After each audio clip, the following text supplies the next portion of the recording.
Hello students, welcome to Hiba Max. 9th standard half-yearly exam mode important questions and question papers பார்த்துட்டு இருக்கோம். Already நான் ஒரு question paper upload பண்ணியிருந்தேன், அதை பற்றி டிஸ்கஸ் பண்ணியிருந்தோம். ஒரு question paper பற்றி பார்க்கலாம். அண்ட் மறக்காமல் எல்லா சாப்டர்லேயும் நீங்கள் என்னென்ன சம்ஸ் ஆல்ரெடி ப்ராக்டிஸ் பண்ணியிருக்கீங்களோ அதில் இன்னும் ஒரு வாட்டியாவது எழுதி பார்த்துருங்க. அது ரொம்பவே முக்கியம், சரிங்களா? இம்பார்ட்டண்ட் கொஷின்ஸ் பார்க்குறது சரி, பட் அது இல்லாமல் நம்ம நிறைய கொஷின்ஸ் பார்த்துருப்போம். அது எல்லாமே ரீகால் பண்ணுங்கள், எதையுமே ஸ்கிப் பண்ணாதீங்க. கிராஃப் ஜியோமெட்ரி 1 வேர்ட்ஸ்க்கு அதிகமாக இம்பார்ட்டன்ஸ் கொடுங்க. சென்டம் எடுக்கணும்னு எய்ம் பண்ணுறவங்க புக்கில் இருக்க திங்கிங் கார்னர், ப்ராக்ரஸ் செக் இது கண்டிப்பாக பார்க்கணும். ட்ரை தீஸும் பார்க்கணும், சரியா? ஃபஸ்ட்டு சூஸ் பாருங்கள். சூஸில் ஆன்சர்ஸ் ஆக்சுவலாக மார்க் பண்ணியிருக்காங்க. இது என்னோடய டியூஷனில் படிக்கிற ஒரு ஸ்டூடெண்ட்டோட டீச்சர் அனுப்புனது, அவங்க ஸ்கூல் டீச்சர் அனுப்புனதான். ஸோ ஆன்சர்ஸ் பாருங்கள், கொஷின்ஸையும் பாருங்கள். உங்களுக்கு எத்தனை கொஷின்ஸ் தெரியுது, எவ்வளோ அட்டென்ட் பண்ண முடியுது அப்படின்ட்டு கமெண்ட்டில் எழுதுங்க. ஃபஸ்ட்டு 1 வேர்ட்ஸ் முடிச்சுடுங்க. அதுக்கப்புறம் 2 மார்க்ஸ் 5 மார்க்ஸ் நான் எக்ஸ்பிளைன் பண்ணுறேன். இது ஃபோட்டோ எடுக்கும்போது சைடில் கொஷின் நம்பர் மட்டும் மறைஞ்சிருச்சு. இப்போ 2 மார்க்ஸ் பார்க்கலாம். 2 மார்க் ஃபஸ்ட்டு கொஷின் பாருங்கள். If n of PA is equal to 256, find n of A. So subset வச்சு ஒன்று கேட்டிருக்காங்க. அடுத்து n of A and B is equal to கொடுத்துட்டு A சிமெட்ரிக் டிஃப்ரென்ஸ் B கேட்குறாங்க. ரொம்ப ஈஸி, ஃபார்முலாவே சைடில் மிஸ் எழுதியிருக்காங்க பாருங்கள். அடுத்து if n of A is equal to 300, A union B கொடுத்துட்டாங்க, இன்டர்செக்ஷன் கொடுத்துட்டாங்க, n of B dash. So 1.6ல ஃபஸ்ட்டு கொஷின்னா இல்லை செகண்ட் கொஷின் நினைக்கிறேன். அதுக்கப்புறம் without actual division classify the decimal expansion. Division இல்லாமல் நம்ம வந்து எக்ஸ்பிளைன் பண்ணணும். Verify 1 is equal to 0.9. Example 2.7 எழுதியிருக்காங்க பாருங்கள். ஸோ மறக்காமல் இந்த சம்ஸ் எல்லாம் பாருங்கள். உங்களுக்கு அட்டென்ட் பண்ண முடியுதா பாருங்கள். இதில் முதல்ல எத்தனை சம் நம்ம அட்டென்ட் பண்ண முடியுது? 1 2 3 4 5 சம் பாருங்கள். 5 சம் இதிலே நம்ம வந்து அட்டென்ட் பண்ணிடலாம். பேலன்ஸ் இன்னும் 5 சம்ஸ் இருக்குது. First question mass of earth scientific நோட்டேஷனில் எழுதுறது, அது எழுதலாம். அடுத்து show that express two is the factor of example 3.13. So mark பண்ணிக்கோங்க. அடுத்து solve by method of elimination. Elimination method நான் சொல்லியிருக்கேன், எல்லாமே நமக்கு தெரியணும். Elimination method, cross multiplication method, இது எல்லாமே உங்களுக்கு தெரிஞ்சிருக்கணும் இல்லையா? ஸோ இதுவும் நம்ம எழுதிடலாம். அடுத்து ஃபேக்டரைஸ் சம் தான். ஃபேக்டரைஸ் சம்மும் எக்ஸசைஸ் 3.5ல 4th கொஷின். ஸோ 4 ஆல்ரெடி இதில் 5, இதில் 4, மொத்தம் 9 சம்ஸ் அட்டன் பண்ணிடலாம். கம்பல்சரி சம் சென்ட்ராய்டு தான் கேட்டிருக்காங்க பாருங்கள். எக்ஸசைஸ் 5.5 தான். 5.5ல செகண்ட் கொஷின். சென்ட்ராய்டு ஈஸி இல்லையா?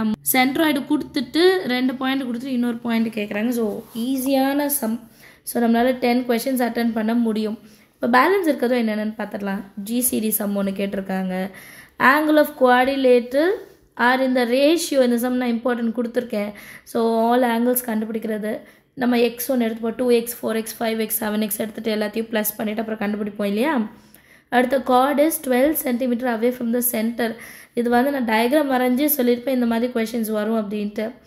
அடுத்தது 4 பாயிண்ட் கொடுத்துட்டாங்க. Parallelogram taken in order. Find value of x and y. So பேரலோகிராம்னு கொடுத்துட்டு 4 பாயிண்ட் கொடுத்துட்டு எக்ஸோட வேல்யூ வேணும், ஒய்யோட வேல்யூ வேணும்னு கேட்டிருக்காங்க. எனக்கு தெரிஞ்சு ரொம்பவே ஈஸியான கொஷின் பேப்பர் இல்லைங்களா? கஷ்டமாகவே இல்லை, ரொம்ப ஈஸியாக இருக்குது. இதில் எனக்கு தெரிஞ்சு எல்லா 2 மார்க்குமே அட்டென்ட் பண்ணலாம். உங்களுக்கு எவ்வளோ 2 மார்க்ஸ் தெரிஞ்சதுன்னு கமெண்ட்டில் எழுதுங்க. அண்ட் இதான் ஃபர்ஸ்ட் டைம் நம்ம சேனல் வரீங்கன்னா மறக்காமல் நம்ம சேனலை சப்ஸ்கிரைப் பண்ணிவிட்டு கூடவே பெல் ஐக்கான் செலக்ட் பண்ணிவிடுங்க. அண்ட் இந்த மாதிரி வீடியோஸ்லாம் உங்களுக்கு பிடிச்சிருந்தா மறக்காமல் ஒரு லைக் பண்ணுங்கள். அடுத்து 5 மார்க் பார்க்கலாம். 5 மார்க்ஸ் அட்டென்ட் பண்ணும். ஃபர்ஸ்ட் கொஷினே Venn diagram. So last question paper நம்ம ஒன்று டிஸ்கஸ் பண்ணும்போது ஃபஸ்ட்டு வென் டயக்ராம் தான் வந்திருந்து.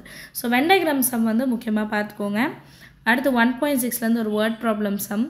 அடுத்து அரேஞ்ச் இன் அசெண்டிங் ஆர்டர் ஸ்ட்ரட்ஸ் எக்ஸாம்பிள் 2.20, சரிங்களா? அது சால்வ் பண்ணும். அடுத்து find the value of A and B கொடுத்துருக்காங்க. இதுவுமே 2.2 சாப்டரில் தான். 2.7 தேர்ட் கொஷின். இந்த மாதிரி ரூட் வர சம்ஸ்லாம் கண்டிப்பாக பார்க்கணுன்னு சொல்லியிருக்கேன். ரேஷனலைஸ் பண்ணிவிட்டு நம்ம சால்வ் பண்ணுவோம் இல்லையா? அடுத்து 33 find the area of square whose sides. So side கொடுத்துட்டு ஏரியா கேட்குறாங்க. அப்போ சைடு இன்டூ சைடு. ஸோ நம்ம கொடுத்துருக்க சைடை ஸ்கொயர் பண்ணால் போதும். எக்ஸாம்பிள் 3.19. அடுத்தது ஃபேக்டரைஸ். ஃபேக்டரைஸ் வந்து சிந்தட்டிக் டிவிஷன் மெத்தடும் பண்ணலாம். ஸோ 3.8ல் ஃபஸ்ட்டு சம்மில் 4th சப் டிவிஷன், இதையும் அட்டென்ட் பண்ணலாம். எனக்கு தெரிஞ்ச 1 2 3 4 5 6 சம்ஸ் வந்து ரொம்ப ஈஸி தான். அடுத்தது பாருங்கள் கிராஸ் மல்டிப்ளிகேஷன். அங்கே எலிமினேஷன் மெத்தட் வந்தது, இங்கே கிராஸ் மல்டிப்ளிகேஷன் மெத்தட். ஸோ 3.13 ஈஸியான சம் சால்வ் பண்ணிடலாம். அடுத்தது இஃப் ஏபிசி இந்த சம்மு பாருங்கள், if x plus a x plus b x plus c is equal டுன்னு கொடுத்துருக்காங்க. இந்த சம்மு நிறைய வாட்டி கேட்டுட்டாங்க. நானே ஒரு கொஷின் பேப்பரில் இப்போ நம்ம ரெண்டு கொஷின் பேப்பர் பார்க்கும்போது அதுலேயே கேட்டிருக்காங்க. ஸோ அது ரொம்ப முக்கியம். அடுத்து ப்ரூவ் இந்த parallelogram opposite sides are equal diagram வரைஞ்சி நம்ம எக்ஸ்பிளைன் பண்ணோம். இது வந்து பேஜ் நம்பர் 153ல் இருக்குது. அடுத்து 38th கொஷின் வந்து டயக்ராம் கொடுத்துருக்காங்க. ஸோ சைக்ளிக் குவாட்ரேட்டில் தான். ஸோ எல்லாத்தையும் ஆட் பண்ணால் 360 கிடைக்கணும் இல்லையா. எக்ஸைஸ் 4.4ல் தேர்ட் கொஷின். அடுத்து show that the points form an equilateral triangle. அப்போ டிஸ்டன்ஸ் கண்டுபிடிக்கணும். ஏபி பிசி சிஏ மூணுமே ஈக்குவலாக இருந்தால் ஈக்குவலேட்ரல் ட்ரையாங்கிள். எக்ஸைஸ் 5.2ல் 4th சம்மில் செகண்ட் சப்டிவிஷன். அடுத்தது mid points of the sides of a triangle கொடுத்துட்டு கோஆர்டினேட்ஸ், இது பெரிய சம்மு. எக்ஸாம்பிள் 5.15 மிட் பாயிண்ட் கொடுத்துடுவாங்க. நம்ம வந்து இதை வச்சு நம்ம வெர்டெக்ஸ் கண்டுபிடிப்போம். கொஞ்சம் பெரிய சம், எனக்கு தெரிஞ்சு இதை ஸ்கிப் பண்ணிடலாம் ஏன்னா டைம் எடுக்கும். அடுத்து 41 find the coordinates of the points of trisection. இது நமக்கு தெரியும், ஒரு லைன் இருக்குது, ட்ரை செக்ஷனாக 2 பாயிண்ட் வரும். இங்கே வந்து 1:2, இது வந்து 2:1 வச்சுட்டு சால்வ் பண்ணுவோம். அடுத்து 4th கொஷின் வெரிஃபை. ஃபர்ஸ்ட் லெசன்லேருந்து கேட்டிருக்காங்க. சூப்பர் ஈஸியான ஒரு கம்பல்சரி கொஷின் இல்லையா. ஸோ எனக்கு தெரிஞ்சு இந்த ஒரு சம்மு மட்டும்தான் நீங்கள் அட்டென்ட் பண்ண வேண்டாம். 40th கொஷின் பேலன்ஸ் இருக்குது, எல்லாமே உங்களுக்கு தெரிஞ்சிருக்கும். அந்த மாதிரி எல்லாமே ஈஸியாக தான் இருக்குது. ஸோ நெக்ஸ்ட்டு வந்து கிராஃப். நெக்ஸ்ட் வந்து graph geometry. First question centroid, second வந்து ஆர்த்தோ சென்ட்ரு. கிராஃப் வந்து y = 4x - 1. அடுத்து வந்து use graphical method solve the system of equations. So இது ரெண்டுமே ஈஸி தான். இப்போது எனக்கு 5 மார்க்கில் நீங்கள் 10 அட்டன் பண்ணும், 2 மார்க்கில் 2 மார்க்லேயும் 10 அட்டன் பண்ணும். உங்களால் எவ்வளோ கொஷின்ஸ் அட்டன் பண்ண முடியுது, உங்களால் ரீகால் பண்ண முடியுதா? ஒரு கொஷனை பார்த்த உடனே நம்மளால் ரீகால் பண்ண முடியுதான்னு முதல்ல பாருங்கள். அதுதான் ரொம்ப முக்கியம். அப்படி ரீகால் பண்ணிட்டீங்கன்னா நீங்கள் கரெக்டாக ப்ராக்டிஸ் பண்ணியிருக்கீங்கன்னு அர்த்தம். வீட்டில் நிறைய வாரி டெஸ்ட் எழுதி பாருங்கள். அண்ட் வேறு ஏதாவது டவுட் இருக்குது அப்படின்னா மறக்காமல் கமெண்ட் செக்ஷனில் எழுதுங்க. மேக்ஸ் எக்ஸாமுக்கு நமக்கு நல்லாவே டைம் இருக்குது, நிறைய டைம் இருக்குது. சொல்லப்போனால் கரெக்டாக நீங்கள் வந்து பிளான் பண்ணி சால்வ் பண்ணிங்கனாலே போதும், எல்லா சாப்டர்ஸையுமே படிக்க முடியும்.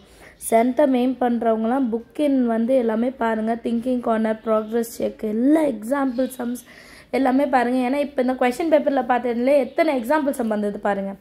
எக்ஸைஸ் சம் அந்த மாதிரியே எக்ஸாம்பிள் சம்மோ. ஸோ ரெண்டுத்துக்குமே நீங்கள் ஈக்குவலாக இம்பார்ட்டன்ஸ் கொடுத்தா மட்டும்தான் கொஷின் பேப்பர் உங்களுக்கு ஈஸியாக இருக்கும். சரிங்களா? நம்ம படிக்கிறத பொறுத்து தானே அது ஈஸியாக இருக்கா இல்லை கஷ்டமாக இருக்கா அப்படின்றது. நம்ம எல்லாமே படிச்சுட்டா நமக்கு ஈஸி இல்லையா? ஃபுல் கொஷின்ஸ் என்னால் படிக்க முடியலன்றவங்க இம்பார்ட்டன்ட் கொஷின் ஸ்டடி பிளானில் கொடுத்துருப்பேன், அதை ஃபாலோ பண்ணுங்கள். அண்ட் ப்ரீவியஸாக நீங்கள் first mid term, second mid term, cycle test இந்த மாதிரி டெஸ்ட்டில் எழுதுன எல்லா கொஷினுமே முக்கியமான கொஷின்ஸ் தான். அதையுமே ட்ரை பண்ணுங்கள். கண்டிப்பாக உங்களுக்கு கொஷின் பேப்பர் ஈஸியாகவே இருக்கும். இந்த வீடியோ பிடிச்சிருந்தால் மறக்காமல் ஒரு லைக் பண்ணிவிடுங்க, உங்கள் ஃப்ரெண்ட்ஸ் சர்க்கிளையும் ஷேர் பண்ணிவிடுங்க. Thank you so much for watching.